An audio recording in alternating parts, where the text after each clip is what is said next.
प्रिय छात्र छात्राओं, उत्कृष्ट विद्यालय मंदसौर के जीव विज्ञान कक्षा 12वीं के विद्यार्थियों का बेसलाइन टेस्ट आयोजित हो चुका है।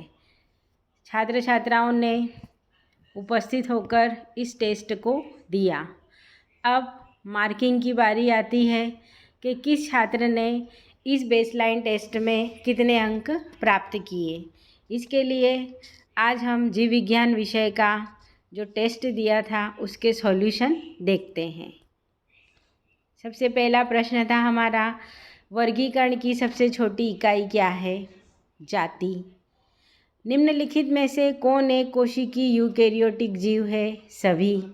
अमीबा, पैरामीशियम, यूग्लिना तीनों ही एक कोशिकीय यूकेरियोटिक जीव है। मगरमच्छ किस वर्ग का प्राणी है? रेप्टाइल्स, सरीसृप। निम्नलिखित में से कौन एक संक्रामक रोग नहीं है? तो कैंसर। फुफ्फुस धमनी में किस प्रकार का रक्त प्रवाहित होता है? पल्मोनरी आर्टरी, अशुद्ध रक्त। पौधों में जाइलम किस कार्य हेतु उत्तरदायी होता है? लिखा है यहाँ पर हमने, जल का संवहन। दिखाई दे रहा है आपको। दो तंत्रिका कोशिकाओं का संगम स्थल क्या कहलाता है? सिनेप्स। प्रतिवर्ती क्रिया का नियंत्रण मस्तिष्क का कौन सा भाग करता है? मेरुरज्जु। अलैंगिक जनन की विधि है? उपरोक्त सभी। निम्नलिखित में से कौन से भाग किसी पुष्प के लैंगिक भाग हैं? पुमंग और जायांग। मेंडल नामक वैज्ञानिक ने अपना प्रयोग किस पौधे पर किया था? मटर पर। निम्नलिखित में से कौन समजात अंगों का उदाहरण है? हमारे हाथ और कुत्ते के अग्रपाद। इसके बाद नेक्स्ट क्वेश्चन, किसी पुष्प के पराग कणों का एक पुष्प से दूसरे पुष्प की स्टिग्मा तक पहुंचना परागण कहलाता है। अपशिष्ट पेयजल द्वारा कौन सा रोग होता है? हैजा। दिए गए विकल्पों में से कौन सा कारक जल प्रदूषण के लिए उत्तरदायी है? उपरोक्त सभी। निम्नलिखित में से नाइट्रोजन किन जैव अणुओं में पाया जाता है? सभी में। निम्नलिखित में से मानव नेत्र के कौन से भाग होते हैं? तो उपरोक्त सभी। मधुमक्खी का वैज्ञानिक नाम है एपिसिंडिका। जिन पेरेन्काइमा ऊतकों में क्लोरोफिल पाया जाता है उन्हें क्लोरेन्काइमा कहा जाता है।